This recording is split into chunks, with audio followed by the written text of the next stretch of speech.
안녕하세요. 살아가는 나그네 교회 교우 여러분, 그리고 하나님의 말씀을 함께 읽어가는 그리스도의 형제 자매된 교우 여러분. 오늘은 이제 고린도전서 3장을 함께 또 읽어가도록 하겠습니다. 고린도 교회는 그리스도의 복음을 전하는 지도자들 중심으로 분파 현상이 있었습니다. 이제 사도 바울은 그 고린도 교회의 그러한 분열 현상을 보고 영적으로 그들이 어리고 유치하다라고 판단하며 그들을 다시 일깨우는 말씀을 3장에 전합니다. 그리고 복음 사역자들은 서로 어떠한 사역적 관계 안에서 주님의 교회를 섬기는 것인지를 설명해 줍니다. 1절부터 읽어가겠습니다. 형제들아, 내가 신령한 자들을 대함과 같이 너에게 말할 수 없어서 육신에 속한 자, 곧 그리스도 안에서 어린 이를 대함과 같이 하노라. 어린 아이와 같이 영적으로 미성숙하구나. 그러니 너희가 마치 육에 속한 자, 즉 영적으로는 속하지 못하고 육체 안에 그냥 거하는 자들과 너희가 같구나. 이렇게 책망합니다. 2절, 내가 너희를 저주로 먹이고 밥으로 아니하였노니 이는 너희가 감당하지 못하였음이거니와 지금도 못하리라. 심오한 그리스도의 진리를 너희가 알아듣지 못할 것이므로 너희에게 가르치지 않았다. 이렇게 말씀하는 것이죠. 그러니까 그리스도 교회가 하나님의 말씀을 잘 듣고 배워서 또 고린도 교회가 하나님의 말씀을 잘 듣고 배워서 이게 잘 자라는 좋은 측면이 있었어요. 고린도에는 헬라 철학이 왕성했고 사고와 학습에 뛰어났기 때문이죠. 그래서 복음을 듣고 기초 가운데 잘 자랐지만, 그러나 더 성숙하게, 더 든든히, 더 튼튼하게 세워진 일에 너희가 자람이 없어서 영적으로 어린아이 같다라고 말씀하는 거예요. 히브리서 5장 12절 13절에 때가 오래되었으므로 너희가 마땅히 선생이 되었을 터인데 너희가 다시 하나님의 말씀의 초보에 대하여 누구에게서 가르침을 받아야 할 처지이니 단단한 음식을 못 먹고 젖이나 먹어야 할 자가 되었도다. 이는 젖을 먹는 자마다 어린아이니 의의 말씀을 경험하지 못한 자요 라고 했던 것과 같은 상황을 지적하고 있다 볼 수 있겠습니다. 좀 더 이어가 볼까요? 육에 속한 자에 대한 말씀이 나옵니다. 3절, 너희는 아직도 육신에 속한 자로다. 너희 가운데 시기와 분쟁이 있으니 어찌 육신에 속하여 사람을 따라 행함이 아니리요. 육신에 속한 자를 설명합니다. 육신에 속하여 사람을 따라 행한다는 것은 육신의 정욕, 생각을 쫓아 끌려간다는 것이죠. 그러니까 성령을 따라 하나님의 말씀에 은혜 입은 자도 무엇이 옳은가를 생각하고 또 어떤 것을 더 기뻐하고 어떤 걸 선택할까 이렇게 끌려가는 게 아니라 마치 너희가 그런 일이 없었던, 성령의 신령한 은혜를 받지 못한 자처럼 또 하나님의 말씀의 교훈을 받지 못한 자처럼 너희가 마음의 생각이 좋은 대로 끌려가고 있다. 4절, 그래서 어떤 현상을 나타났다는 것일까요? 4절에 구체적인 사례가 나옵니다. 어떤 이는 말하되 나는 바울에게라 하고 다른 이는 나는 아볼로에게라 하니 너희가 육의 사람이 아니리요. 이런 분열과 분파가 어떻게 있을 수 있느냐, 교회 안에. 이건 영적으로 거듭나지 못한 육에 속한 사람들에게나 볼만한 일이 아니겠느냐. 너희가 과연 신령한 자라면 너희가 생각하라. 과연 주의 말씀의 뜻에 따라 분별해보고 생각해보고 너희 마음에 기쁜 것이 뭔가를 생각해보라. 그럼 너희가 어찌 분열의 선택을 하고 그렇게 분파가 한 교회 안에 있을 수 있겠느냐. 5절 설명합니다. 그런즉 아볼로는 무엇이며 바울은 무엇이냐. 그들은 주께서 각각 주신 대로 너희로 하여금 믿게 한 사역자들이니라. 주님을 섬기는 종으로 너에게 믿음을 세워주려고 하는 사역자들에 불과한데 나는 심었고 아볼로는 물을 준 것이 아니냐. 오직 하나님께서 너희를 자라게 하셨으니 그런즉 7절, 심는 이나 물 주는 이는 아무것도 아니로되 오직 자라게 하시는 이는 하나님뿐이니라. 심는 이와 물 주는 이는 한 가지니 각각 자기가 일한 대로 자기의 상을 받으리라. 교회의 기초는 오직 그리스도죠. 그 외 인간의 사역자들은 그 그리스도의 기초 위에서 열심히 교회를 세워 주의 복음의 말씀을 세워갑니다. 그래가지고 교인들이 꼴을 먹고 잘 자도 하던 일에 각각의 자기 역할과 일조를 각각 하는 것뿐입니다. 그리고 그 모든 것을 한 후에는 상을 받으리라 그랬습니다. 즉 사역자들은 주인 되신 주님의 평가를 받을 날이 옵니다. 주님의 재림하실 그날에 평가가 있을 것이고 그 평가에 따라서 상을 베풀어 주실 것입니다. 9절에 우리는 하나님의 도역자들이요 너희는 하나님의 밭이요 하나님의 집이니라. 우리는 하나님의 도역자라는 것은 두 가지로 보통 해석돼요. 하나는 하나님의 일을 하는 사람으로 하나님과 협력자다. 그러니까 하나님이 일을 해주는 하나님의 동역자다. 이런 뜻이 될 수 있겠죠. 근데 또 하나는 하나님에게 속해 있는 서로 간의 동역자다. 우리가 하나님의 일을 하는 우리가 서로 동역자 아니냐. 이 동역자의 관계를 수평적 서로 인간끼리 보는 경우 두 가지 뜻이 다 가능합니다. 이거 특별히 이것을 엄격하게 이것만이 옳다라고 그게 선택하기 좀 어렵습니다. 그러나 대체로 지금 바울이나 아볼로나 이러고 얘기하고 있으니까 바울과 아볼로도 하나님을 섬기는, 즉 하나님의 밭이요 하나님의 집인 하나님의 사역을 해가는 서로 간에 돕는 동역자다. 이렇게 보는 것이 무난하겠죠. 10절 내게 주신 하나님의 은혜를 따라 내가 지혜로운 건축자와 같이 터를 닦아둠에 다른 이가 그 위에 세우나 그러나 각각 어떻게 그 위에 세울까를 조심할지니라. 이게 무슨 말이냐면 하나님의 은혜를 따라서 내가 지혜로운 건축자와 같이 터를 닦아뒀다. 무슨 말이냐면 바울이 고린도 교회를 개척했다는 뜻이에요. 하나님의 은혜를 입어서 지혜로운 건축자가 건물을 쭉 세우기 위해 먼저 터를 잘 닦죠. 그처럼 내가 고린도 교회에 개척하여 교회를 세우는 일을 했다. 그 위에 다른 이가 세운다는 것은 그 잘 닦아놓은 터 위에 어떻게 되겠어요? 건축 구조물을 세울 거 아니겠어요? 성도들을 이렇게 부유하게 세웁니다. 그 일을 누가 했냐? 아볼로가 했다는 얘기죠. 아볼로는 세우고 바울은 터를 닦아놓은 사람이 된 겁니다. 그런데 각각 어떻게 그 위에 세울까를 조심할지니라. 이 말은 뭐냐면 내가 닦아놓은 터가 그리스도의 복음이니 그 위에 세우는 건축 구조물을 세운 자는 다 그리스도의 복음 외에 다른 것을 하면 안 된다. 이 얘기예요. 오직 그리스도의 복음으로 터를 닦고 오직 그리스도의 복음으로 그 교회가 세워져야 할 것이라. 성경대로 세워져야 한다. 이런 뜻을 의미하는 것이죠. 그러므로 주의해야 한다. 라고 말하고 있습니다. 11절 만일 이 닦아둔 것 외에 능히 다른 터를 닦아둘 자가 없으니 이 터는 곧 예수 그리스도라. 예수 그리스도가 이게 교회의 터가 되는 것인데 이 터 외에 다른 터를 세울 것이 있느냐? 그 교회가 아닌 것이죠.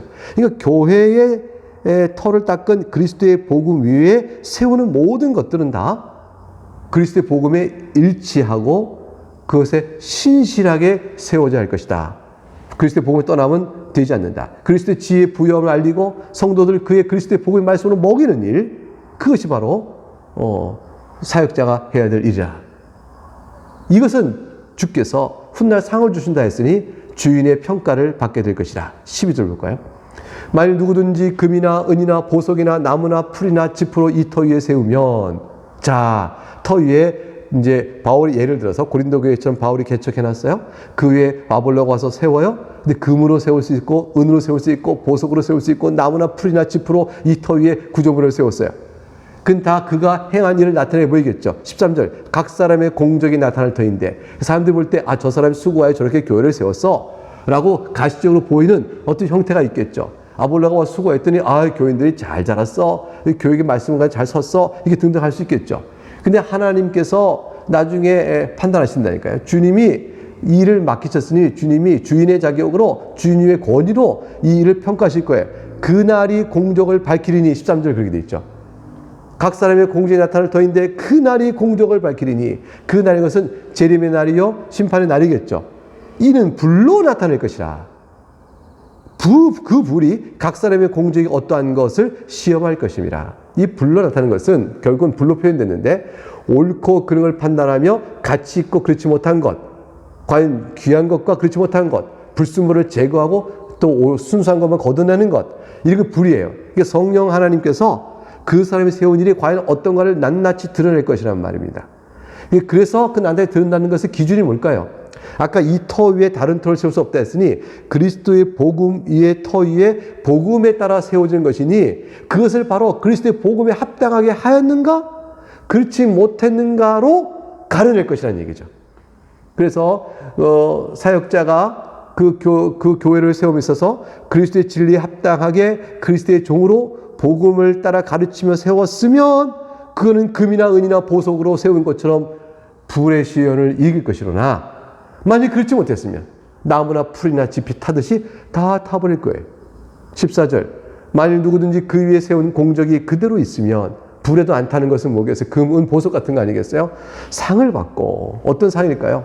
그리스도의 진리를 잘 전하고 그를 세워왔다는 사람으로 주께서 착하고 충성된 종아 하고 칭찬해 주는 것으로 누리는 엄청난 만족과 기쁨, 그게 상이에요. 주인께서 네가 한 일에 내가 기뻐한다 라고 말해준 것보다 큰 상급이 어디 있을까요?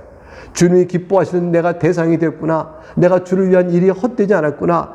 주님을 그러므로 주께 나를 칭찬해 주시니 그로 인한 큰 기쁨 가운데 주님을 더 가까이 알아가는 그런 은혜를 누린단 말이죠. 주님 사랑합니다 하고 주께 나가는 그 기쁨을 누리게 된단 말이죠. 그런데 15절 반대로 누구든지 그 공적이 불타면 해를 받으리니 그러나 자신은 어떻게 돼요? 구원을 받되 불 가운데서 받은 것 같으리라 그랬습니다. 이 연옥의 교리를 말한 것이 아니에요. 이것은 지금 교회를 세워가는 사역자들이 행한 일에 대한 주님의 판단을 말하고 있는 겁니다. 상을 그자가 공적이 불타면 받을 상이 없게 되죠. 이게 해를 받으리란 말은 상 받는 날에 상을 하나도 받지 못한 자가 되고 말았다. 사람들은 당신은 상을 많이 받을 거야 하고 오 잘 세웠잖아 라고 사람들 눈엔 비쳤을지 모르지만 주님 보실 때는 그리스도의 복음에 합당한 일이 아니었으면 다 타버리는 것이죠. 그래서 받을 줄 알고 기대했던, 칭찬을 받을 줄 알고 기대했던, 주님 보십시오 이렇게 내놨던 것의 상에 대한 기대가 완전히 상실되어 버리고 다 사라져 버리는 것이에요. 공적이 불타니 아무런 상을 받지 못한 채 겨우 빈소만 남게 되는데 그래 그 자신은 구원을 받되 불 가운데서 받은 것 같으리라.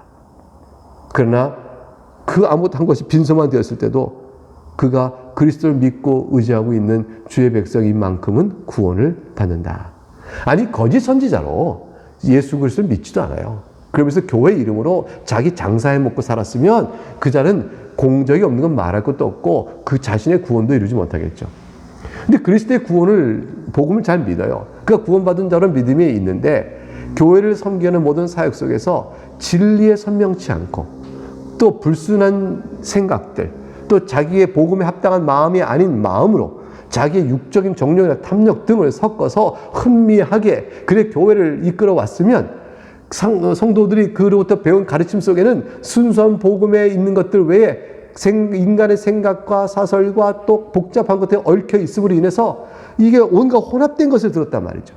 그렇게 세워진 것들은 하나님이 다 걷어내시는 순간에 남는 게 뭐겠어요? 한 줌밖에 안 남게 되거나 그런 것들이 아예 그냥 타버서 뭐 상 받을 만한 근거가 없게끔 될 수도 있게 된 거죠. 사역적 측면에서 완전히 아무것도 아닌 것이 될 수도 있다는 것입니다. 그래서 불 가운데서 받은 것 같다. 그가 구원을 받을 때 불 가운데서 받은 것 같다는 것은 자기가 했던 모든 공적이 다 사라짐으로 인해서 아무것도 남지 않게 되어지고 그 주님께서 그가 해왔던 모든 오류와 또 잘못들을 다 드러내서 그 어리석음을 제거해 주신 거예요. 그리고 그들이 가졌던 지식의 오류와 말씀 그리스도 앞에 복음에 합당한 것을 가르쳐왔던 것에 대한 잘못된 가르침들 오류를 다 잡아주면서 그들을 구원하시는 것이죠. 사역자는 그렇게 책임이 커요.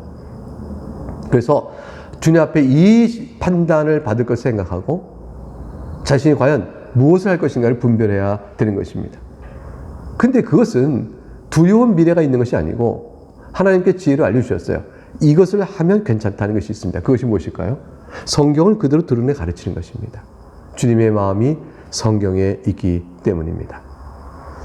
그러니 이제 교회 분열이 왜 악한지를 이어서 경고합니다. 이제 사역자들은 바로 이렇게 하는 것이라는 얘기를 했죠. 교회의 터 위에 그리스도의 복음을 전하고 세우는 것이 사역자들이다. 그러므로 16절 너희는 너희가 하나님 성전인 것과 하나님의 성령이 너희 안에 계신 걸 알지 못하느냐. 그렇게 세워지는 교회는 너희 개인적으로도 그리스도 성령께서 그리스도의 너희 안에 계시는 것이고 그리고 너희가 서로 연합하여 하나님의 말씀을 배워가는 교회로 연결되어 세워가니 너희가 하나님의 성전이요 또 너희가 서로 연결되어 하나님의 성령이 너희 가운데 역사하게 되어지니 너희가 개개인적으로 성령의 인도하심을 받을 뿐 아니라 너희 가운데 행하는 모든 일이 성령의 인도하심에 따라 판단하고 나가야 되지 않겠느냐. 그러니까 너희는 각각 또 성령이지만 연합된 교회 무료도 한 성령의 인도를 받고 있으니 과연 너희가 어떻게 되어야 될 것이냐.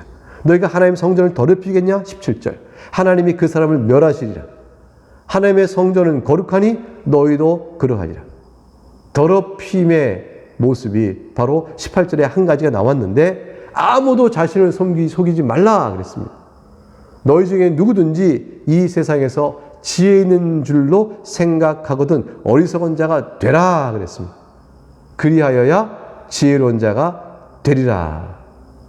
무슨 말입니까? 너희가 스스로 속아서, 너희가 육신에 속한 자처럼 돼 있으면서도 너희가 스스로 속아서 세상에 지혜 있는 자처럼 생각하고, 그리고 우리가 이게 옳다, 저게 옳다라고 막 말할 때 너희는 스스로 속고 있는 자요? 어리석은 자라는 것입니다. 너희가 영적으로 따라가는 것이 아니라는 것이죠. 그러므로 분열을, 왜 지도자를 아볼로파요, 바울파요, 게바파요 이런 등등으로 만들면서 너희 교회 안에 혼잡함을 일으키느냐. 19절, 이 세상의 지혜는 하나님께 어리석은 것이니 기록된 바 하나님은 지혜 있는 자들 하여금 자기 꾀에 빠지게 하시는 이라 하였고, 또 주께서 지혜 있는 자들의 생각을 헛것으로 아신다 하셨느니라. 그런즉 누구든지 사람을 자랑하지 말라 하셨습니다. 개인 지도자 중심으로 분파를 이루어 서로 다투는 것, 그것 아닙니다. 말씀을 잘 가르친 분을 존경하고 그분을 따라 말씀을 배우고자 나가는 것은 아름다운 일이에요. 그 성도가 선택할 일이에요. 그 복음을 바르게 가르치는 지도자를 따라 모여야 합니다. 힘을 모아야 합니다. 그래서 하나가 되어야 합니다. 근데 거기서 세상의 생각에 따라서 그리스도의 복음대로 세워질 교회 안에서 엉뚱한 다른 것으로 나뉘는 분파적 요인과 그걸 만들어낸다면 그것은 악한 것이죠. 옳은 것이 아닙니다. 교회는 그렇게 분열될 성질의 것이 아닙니다. 21절 하반절에 만물이 다 너희 것임이라 바울이나 아볼로나 게바나 세계나 생명이나 사망이나 지금 것이나 장래 것 다 너희 것이요. 이 너희는 뭘 가리키죠? 교회입니다. 그러니까 이 세상의 모든 만물이 다 교회에 속해 있어요. 그런데 23절 너희는 그리스도의 것이요. 너희가 교회라고 그랬습니다. 교회는 그리스도의 것이요. 그리스도는 또 어떻게 하나님의 것입니다. 그러니까 여기는 서로 연결되어 있는 유기적 관계가 있는 것이죠. 결국은 하나의 커다란 유기체로 엮여져 있는 것입니다. 그러므로 과연 너희가 그리스도의 복음이 이러하거든 복음을 따라 모여야 될 너희 가운데 어떻게 사람의 판단과 생각으로 세상의 지혜를 따라 판단하면서 나뉠 수가 있겠느냐. 여기까지가 3장의 말씀입니다. 이제 내일은 4장을 볼 텐데 복음 사역자들을 어떻게 대해야 될 것인가에 대해서 4장을 통해서 계속 내용을 살펴보도록 하겠습니다. 여기서 마치겠습니다. 감사합니다.